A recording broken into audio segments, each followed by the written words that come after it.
There was the sound of digging behind him. Dozens of black bugs were chasing, but they weren't as fast as the earthworms. Tang Mo saw that the distance between the two sides were become further when he heard dozens of sounds of spitting. He understood what it was and became horrified. He placed his body on the earthworm's back, minimizing the area of his exposure to the air. Dozens of black venom was spat out in unison and the two earthworms hissed with horror. They seemed to be able to see the location of the venom and twisted their bodies to avoid it. However, some of the venom splashed on them. The large earthworms made pain sounds and sped up their digging speed. The bugs kept trying to spit venom, but the earthworms were moving further and further away. After half an hour, the bugs were completely thrown off. Tang Mo listened carefully to make sure that the bugs weren't catching up. He thought the two big earthworms would stop here, but they were still digging. Two large earthworms hissed while burying their heads in the earth. Hiss, so terrible, terrible. Hiss, the venom of the bugs hurt. Tang Mo couldn't understand them. He waited for 5 minutes, but the two big earthworms didn't stop. His expression slowly sunk. He sensed that the earthworms were digging deeper into the ground. The deeper they went, the thinner the air became for Tang Mo. He was having difficulty breathing right now. If they went deeper, he might not be able to breathe. Tang Mo looked around warily, looking for a chance to leave the two big earthworms. However, they seemed to hear the words in his heart as the big earthworms suddenly stopped and looked back at him strangely. The two earthworms communicated for a while before turning back and continuing to dig up again.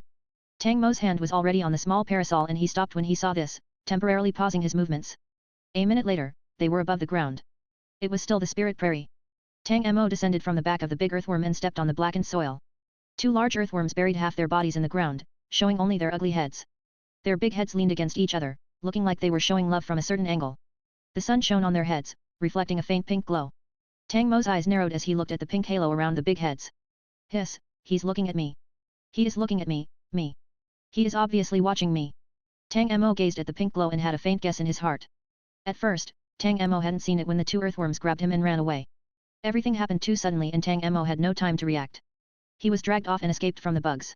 In the process of escaping, he heard the familiar hisses and touched the sticky skin. He realized that there were two big earthworms. Tang Mo had saved a big earthworm not long ago. The first time was during the Kill Bill instance. An ugly big earthworm was caught by the circus leader and Tang Mo let it go. The second time was the strange circus surprise night where the large earthworm was once again captured by the circus. The circle leader wanted to dissect it on the spot. Tang Mo and Fu Wenduo joined hands and rescued it again. That time, Tang Mo got a reward. The earthworms, goodwill. Tang Mo carefully reached out and touched the big earthworm. His hand hadn't yet touched the head when the other earthworm arched up and rubbed against his hand with delight. The other earthworm wasn't to be outdone and came up to compete over him. The two large earthworms gradually forgot Tang Mo's existence and started to compete over who had the bigger head. Tang Mo came to a conclusion. It seems that this is the earthworm's goodwill. In the strange circus instance, Tang Mo hadn't understood the role of the earthworm's goodwill reward. The two C.O.C. croaches in him obviously weren't the one he saved. These C.O.C. croaches were huge in size, but they were completely like a child. Tang Mo thought in his heart, the earthworm's goodwill, this should be the pink halo over their heads. As long as it is the big earthworms, I will leave a good impression on them. In addition to Tang Mo, Fu Wenduo also won the earthworm's goodwill reward. This reward looks like trash, but it can play a vital role in a suitable instance. For example, this time Tang Mo was saved by the two big earthworms. Without them, Tang Mo would have had to use the fast man ability to escape. He would have to use it for at least 10 seconds to escape the bugs, which was a loss of 20 minutes of life. The bugs was lost and there was no progress on the mission. Tang Mo thought for a moment and decided to continue in the direction of the sun to see if he could find any clues. He had just taken a step when his clothes were pulled by something. Tang Mo looked back and saw that a large earthworm was biting his sleeves, refusing to let go. Then the other big earthworm also bit his sleeves. Come home with us. Yes, I will take him home. Tang Mo tried to pull his clothes out of the mouths of the big earthworm, but they kept biting. Tang Mo's clothes were torn and then they wrapped themselves around his arm. Tang Mo tried several times but couldn't shake them off. He thought for a moment before deciding to follow the big earthworm. It was clear that the earthworms wouldn't harm him because of the goodwill and they would protect him. In this strange place, the game mission hadn't yet triggered, so he wouldn't suffer if he followed the two earthworms. One man and two earthworms moved on the spirit prairie. However, they were moving too slowly. The two big earthworms followed Tang Mo and would occasionally stop to lick his face. Tang Mo was tempted to use his small parasol several times to push their sticky heads away. Luckily, he held back. After half an hour, Tang Mo suddenly stopped walking. The two earthworms stared at him blankly and Tang Mo smiled. He leaned down and put his ears to the ground. A minute later, a violent tremor was transmitted. The earth shook, just like when hundreds of black tower monsters ran away from the fire burning the prairie. The two big earthworms discovered the situation at this time. They retreated into the ground and tried to escape. After running away for a while, they remembered Tang Mo and quickly came back to find him. They left for a while and when they came back, Tang Mo was gone. Hiss, hiss. The large earthworms stared at the empty prairie in a daze. A moment later, the earthworms started crying. They buried themselves into the earth as they cried and disappeared from the prairie. At the same time, Tang Mo was hidden behind a dead tree not far away. 30 seconds later, there was a cloud of dust on the horizon. On the wide prairie, hundreds of monsters were rust.h.i+ng. Some monsters turned halfway while running and headed towards another direction. More monsters continued to run forward, causing the earth to shake. Tang Mo stared intently at the monsters, his eyes sweeping over their faces. A minute ago, a clear voice was heard in Tang Mo's head. Ding dong. Triggered side mission 1, find the cute Mr. Rabbit and grab its tail. Once he heard this voice, Tang Mo gave up on the idea of fleeing with the big earthworms. He didn't know where Mr. Rabbit was, but he knew that Mr. Rabbit would never live with the big earthworms. The earthworms liked damp places while rabbits preferred dry environments. Most likely, Mr. Rabbit was among the Black Tower monsters on the prairie. Tang Mo held his breath as much as possible as he lowered his sense of existence and hid behind the charred tree. The closer the monsters ran, the tighter Tang Mo's hands became on the small parasol. His eyes were open to the limit as he stared at every Black Tower monster. Suddenly, he stared at a small figure.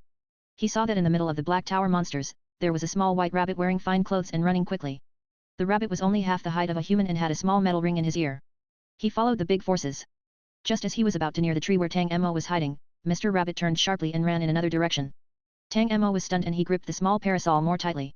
He watched as Mr. Rabbit moved away from the big army and ran to a small hill. At this time, the monster group had already run past the tree where Tang Mo was hiding. None of them discovered Tang Mo's presence. Tang Mo counted the time in his mind. 1 second, 2 seconds, 3 seconds, in his field of view, the white rabbit became smaller and was about to disappear behind the hill. Tang Mo whispered, "No way," and then rushed out from behind the tree. The black figure was like a lightning bolt as Tang Mo rushed away from the monster group at the fastest speed towards Mr. Rabbit. He was extremely fast, so the Black Tower monsters didn't react at all when he rushed out. 2 seconds pas. Said before a rough voice asked, "Is that an underground person?" "Grab the underground person." Tang Mo didn't look back as he headed towards the white rabbit. The white rabbit had the sound and turned his head with a strange look. Once he saw the underground person madly running towards himself, Mr. Rabbit's ears p.r.i.c.ked with fright and ran away on all fours. Mr. Rabbit ran in front, Tang Mo chased behind him and nearly hundreds of Black Tower monsters were behind him. Once Mr. Rabbit reached the hill, his hind legs moved quickly and he whizzed into a small hole. Tang Mo's eyes widened with astonishment and he had no time to hesitate. Tang Mo raised the small parasol and quickly read the spell. He swung it at the fastest speed, planning to make this small rabbit hole bigger. Tang Mo was able to completely enter the rabbit hole and a last ray of light came from behind him, illuminating the white rabbit running in front. Tang Mo reacted very quickly. He saw an opportunity and stretched out his white hand with cold eyes. A rubber rope shot out and tied around the small rabbit. Tang Mo pulled the rubber rope, causing the rabbit to fly back. "Gigi!" The rabbit screamed with fear. He wanted to untie the rope wrapped around his tail but couldn't untie it. Mr. Rabbit could only watch helplessly as he was pulled back by Tang Mo. Tang Mo seemed like a bully as he pulled Mr. Rabbit over. He ignored Mr. Rabbit's resentful eyes and grabbed his tail with a blank face. Once he tugged on the round rabbit tail, Tang Mo found that there was nothing under his foot. The sense of falling struck him as he suddenly fell down. Everything that happened caught him off guard. Tang Mo looked around with a startled expression and the timing of the rubber rope was over, allowing Mr. Rabbit to use the opportunity to shake off Tang Mo. Tang Mo was shocked to see the rabbit wearing fine clothes running in the air. It ran a certain distance before taking out a pocket watch and opened it to see the time. The rabbit in fine clothing, the pocket watch, the falling down a hole. Tang Mo's mind thought of a name. Alice in Wonderland. Mr. Rabbit didn't give him an answer. Once he saw the time, he turned and stared angrily at Tang Mo. Gigi. Then he moved his forelegs and ran far away. Tang Mo tried his best to catch the rabbit but it was useless. His body fell wildly down this bottomless hole. Tang Mo calmed down and tried to find a place to grab onto. Then a loud, childish voice sounded in his mind. Side mission 1, find the cute Mr. Rabbit and grab its tail has been completed. Once this sentence finished, Tang Mo landed heavily on the ground. He might have high physical fitness but he had fallen through the air for so long, causing him to feel a terrible pain after landing. Tang Mo groaned, gritted his teeth and raised himself with one hand. He didn't relax and watched the surrounding environment carefully. It was a dark place but it didn't seem to be a cave. Everything around him was empty, the only luminous object was under Tang Mo's feet, this clock. Yes, Tang Mo was standing on a huge blue clock. At this moment, he was standing on the number 6. He looked up to the side. There were the luminescent numbers 5, 4, 3, and 1.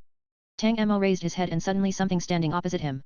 He was shocked and took half a step back, his right hand pressed against his small parasol, ready to attack. Tang Mo felt his back hit an invisible wall but he didn't speak. He just started at the thing that suddenly appeared in front of him. He hadn't been aware of the other's presence until now. A huge white shadow moved out of the darkness next to the huge clock, exuding a faint blue light.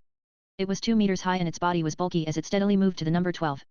Its body swayed slightly as it stepped on the number 12, facing Tang Mo. Silence filled the air. Tang Mo stared coldly at it while the other party looked back at him with no good intentions. The eyes of the huge Russian Matryoshka doll swept over Tang Mo's body. Then it smiled insidiously and a hoa.r.s. email voice rang out. He, welcome to Mr. Rabbit's truth clock. The author has something to say. Tang, I feel like I always have a strange tie. For example, Little Red Riding Hood and Alice. I remember that I am a man cold face. Old Fu, well, you are a man who says magic girl transformation. Laughs TL, not only is the Earth online, but so is this MC. Check out Return of the Swallow, a rediscovered N.O.Blee girl who attacks white lotuses and green TB.I.A.T.C. He's with literal face slapping. It's always game time. All readers, please try not to laugh or cry. You can check it out at the following link. The translator is Ethelare, a good friend of mine and an excellent translator who has put a lot of effort into making her translations of this story read better than usual. Added a KO5 for the people asking for an alternative to Patreon. You can also join my Discord channel to chat with fellow readers about the novels.